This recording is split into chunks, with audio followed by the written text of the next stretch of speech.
Pour le moment, on va revenir sur la mort de l'acteur de Plus belle la vie, Marouane Béréni. L'enquête vient de se terminer, on a toutes les informations. On se rappelle, on en avait énormément parlé ici. Alors, l'enquête, effectivement, vient de se terminer. Le procureur de la République a rendu le 19 avril, donc vous voyez, c'est récent. Il a clôturé le dossier en considérant qu'il n'y avait pas lieu de poursuivre les investigations. Rappel des faits, on avait retrouvé... Enfin, tout a commencé le 3 août. Donc cet été, une femme de 37 ans traversait à Mâcon devant une boîte de nuit qui était le Club 400. Elle était avec son chien, il était 23h, et elle a été renversée, écrasée par un véhicule, un gros 4x4. L'enquête a révélé que c'est Marouane Béréni qui conduisait ce véhicule, a priori. Il a pris la fuite. On retrouve le véhicule abandonné le lendemain sur une petite commune qui s'appelle Fleury. Et à partir de là, plus de son, plus d'image. Toutes les hypothèses ont été envisagées. Et finalement, le 12 octobre, un propriétaire se rend dans un bâtiment, un corps de ferme, pour y faire effectuer des travaux et découvre le corps pendu de Marouane Béréni.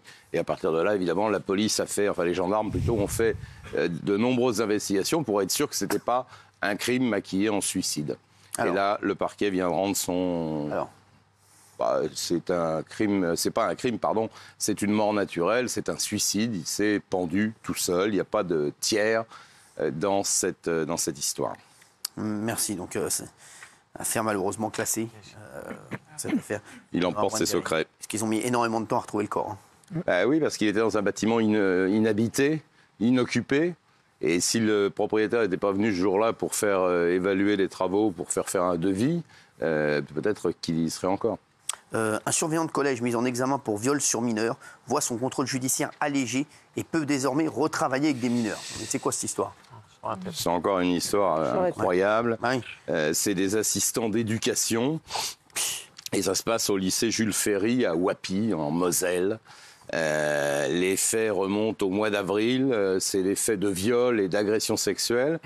Ils sont deux. Enfin, il y en a un principal qui s'appelle Andy, qui est surveillant de ce lycée. Il rentre en contact avec une jeune fille, avec deux jeunes filles de 14 ans, qui étaient en classe de 4e. Il rentre en contact avec elles par Snapchat et il les invite à son domicile, un petit studio qui n'était pas très loin. Et les deux gamines vont y aller une première fois. Ils inventent un jeu, action-vérité. Ils en profitent pour commencer à... une ébauche pas de relation sexuelle à ce moment-là, mais en tout cas un petit flirt. Et puis ça finit par une série de viols. Il y en a une qui se plaint d'avoir été violée entre 15 et 20 fois. C'est possible. Il y a une plainte qui est déposée en novembre 2021. A priori, l'audition de la plaignante, donc de cette gamine de 14 ans, se passe pas très bien. La police n'a pas l'air de prendre cette histoire très au sérieux. Et en réalité, les choses vont stagner, puisqu'elle sera réentendue qu'en juillet 2023. C'est-à-dire pour des faits 2021, il y a une audition en 2021 et la deuxième audition en 2023. Autant vous dire qu'il n'y a pas grand-chose dans ce dossier. Ils n'ont a priori jamais été incarcérés, mais mis en examen pour viol et agression sexuelle. Ils ont eu un contrôle judiciaire, donc ils sont placés sous contrôle judiciaire, qui leur interdisait à l'un comme à l'autre d'avoir des contacts avec des mineurs. Et il se trouve qu'il y en a un des deux, le plus jeune, celui qui a 23 ans, qui lui était professeur, enfin pas professeur, mais entraîneur de foot. Et il a demandé un allègement de son contrôle judiciaire pour pouvoir exercer sa profession, puisque il entraînait des jeunes garçons. Et donc, le juge, dans un premier temps, a refusé cette faveur. Il a fait appel de cette décision et la Chambre de l'instruction lui a accordé le fait de pouvoir retravailler avec des mineurs. On dit qu'on marche sur la tête, c'est incroyable. Il y a de nouveaux rebondissements à Grande-Synthe après la mort de Philippe. On peut faire un point là-dessus. Alors, attendez que je m'y retrouve dans mes petits papiers.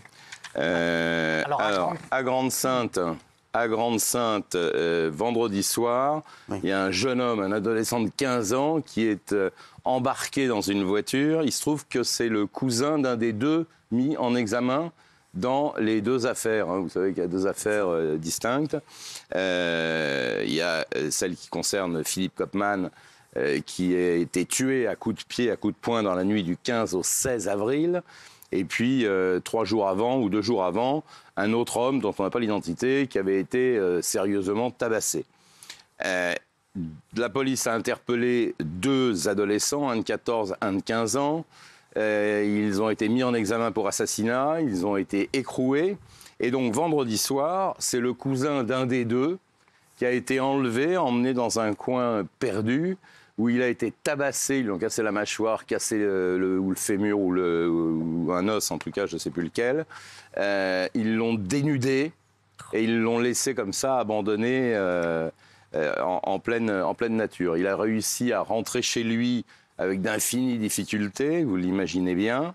Et alors, il y a un coup de théâtre. 2 minutes, parce que j'aimerais juste, avant le coup de théâtre, Gilles, est-ce que tu as d'autres infos avant qu'on ait le coup de théâtre? Alors déjà, peut-être sur le profil, oui, c'est pour ça. Le profil des 2 ados de 14-15 ans qui ont été mis en examen et incarcérés est assez intéressant et instructif, je trouve, parce que 14 ans, il est déjà connu pour des faits de violence, et celui de 15 ans pour des vols en réunion, avec des familles difficiles, etc. Mais ils étaient en rupture scolaire. Ils faisaient parfois des publications sur les réseaux sociaux qui glorifiaient le fait de gagner de l'argent très vite, notamment en vendant de la drogue, qui insultaient des gens, etc. Donc 14 et 15 ans, ils ont déjà un profil qui a d'ailleurs été jugé par les enquêteurs qui les ont auditionnés comme extrêmement inquiétant. Alors le coup de théâtre, c'est quoi? Alors le coup de théâtre, c'est que cette troisième victime, quelque part, en tout cas qu'on considérait comme une troisième victime dans cette affaire, en réalité, après avoir été soigné des blessures qui lui ont été infligées par une bande de... Ils étaient 6, cagoulés, ils l'ont vraiment frappé très très fort. Et une fois qu'il a été soigné, il a été interpellé par les services de police, placé en garde à vue parce qu'il s'agirait du 3e homme, puisque vous savez qu'on en a interpellé 2, ceux dont parlait Gilles à l'instant, 14 et 15 ans, archi connus, enfin en tout cas connus pour leur âge par les services de police. Eh bien, le cousin qui a été victime, il passe de victime à accusé et il est actuellement en garde à vue. Donc c'est un sacré coup de théâtre. Oui, donc il y a l'idée d'une vengeance organisée, de gens qui ont repéré les coupables présumés. Et la police, évidemment, est appelée en renfort là-bas parce que les gens de Grande-Synthe sont traumatisés, n'osent plus sortir, etc. L'atmosphère est extrêmement tendue. J'aimerais juste qu'on revienne sur cette hypothèse qu'ils auraient pris Philippe pour quelqu'un d'autre, parce qu'on dit qu'à la base, ces 2 jeunes garçons voulaient s'attaquer à des personnes qui voulaient draguer des mineurs. Oui, il y a 2 hypothèses. C'est ça, oui, parce que c'est sur ça qu'il faut revenir, c'est important. Absolument, il y a 2 hypothèses encore là, à l'heure où on parle. La première hypothèse, c'est que ces 2 jeunes-là voulaient se venger d'hommes avec qui ils mettaient en contact de jeunes mineurs. C'est-à-dire qu'ils disaient, ces hommes-là sont en contact avec des mineurs, c'est nous qui créons le contact, voilà, donc nous allons nous venger parce que nous ne tolérons pas ça. Ils les appâtaient. Oui. Voilà, ils appâtaient, voilà. Et la deuxième hypothèse, c'est que Philippe aurait été au mauvais endroit, au mauvais moment. Ils attendaient quelqu'un d'autre, ils auraient appâté. Et à ce moment-là, arrive Philippe à cet endroit, ils le prennent pour la personne qu'ils attendaient. Voilà. Il y a des éléments, pour le moment, qui vont dans les 2 sens. Alors, les 2 mineurs de 14 et 15 ans, notamment un, certifient qu'ils ont vérifié l'identité sur les réseaux de Philippe, qu'ils sont sûrs que c'était lui qui était entré en contact avec une prétendue jeune femme mineure sur Coco. Voilà. Mais pour le moment, les enquêteurs maintiennent les 2 pistes. Très bien. D'autres choses Non, moi, j'ai pas les mêmes certitudes que Gilles. Mais on en a déjà débattu. Et... Sur quoi sur le fait que Philippe, à mon avis, je pense qu'ils se sont trompés de cible. Oui. Philippe, j'ai dit qu'il y avait 2 pistes. Voilà. Oui, tout à fait. Mais il n'y a pas d'éléments, si vous voulez, dans la téléphonie de Philippe notamment, a priori, il n'y a pas d'éléments qui laissent à penser qu'il aurait pu être en contact sur le réseau Coco, le fameux réseau. Donc, voilà, c'est... On sait qu'il y a une erreur. J'ai aucune certitude. Mais je pense à la famille de Philippe.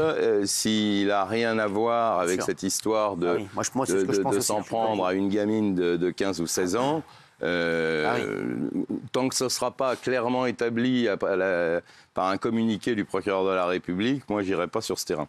Moi aussi, je suis un peu d'accord avec vous là-dessus. Moi, je pense que là, il y a méprise sur cette affaire. C'est ce que je pense aussi. Il était au téléphone. Pour moi, il était au téléphone avec un copain. Rien Il à sortait voir. de chez un de ses copains. Je veux dire, rien à voir. Moi aussi. Un petit jeune qui a 22 ans, il bosse, il a l'air sérieux. Alors, ça veut rien dire, mais... Ouais. Je sais pas, s'il y a un rendez-vous avec une petite gamine et il ne peut pas forcément au téléphone avec son pote, enfin je sais pas, il y a quelque chose qui ne va pas dans cette histoire. Mais, Gilles. Absolument. Je voudrais juste revenir sur un point par rapport aux deux jeunes là. Il y en a un qui dit j'étais là, j'ai frappé mais je voulais pas le tuer, et l'autre qui dit j'étais là mais je n'ai rien fait. En fait, ils sont déjà extrêmement habiles lors des interrogatoires, 14-15 ans, mais tentent déjà de déjouer les questions Il y a des une policiers. info aussi que j'ai vu passer.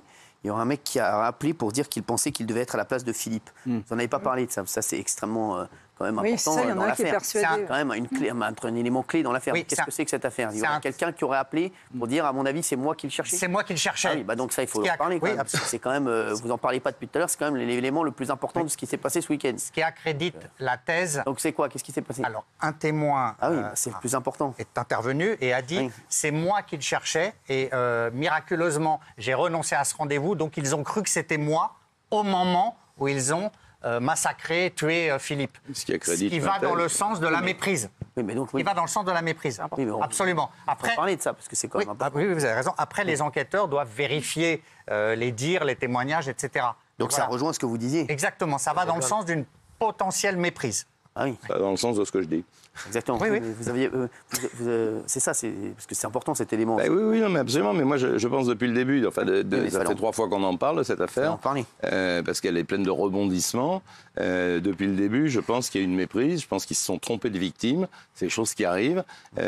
Et eux, si vous voulez, D'autant plus avec cet élément. oui, qu'on a- c'est oui, important. mais ils se donnent Oui, bonne on parle. conscience en étant presque les donneurs de bonne morale, les donneurs de leçons, en disant nous, on casse la gueule aux pédophiles. Oui. C'est un système de défense qui est un peu maladroit, Oui. mais c'est pas complètement stupide. Ce qui étonne les enquêteurs, parce que là, je vais dans votre sens, ils dépouillent quand même à chaque Ouais. fois. Ils volent le téléphone, ils volent éventuellement de l'argent. Donc voilà, c'est pour ça que les enquêteurs restent prudents.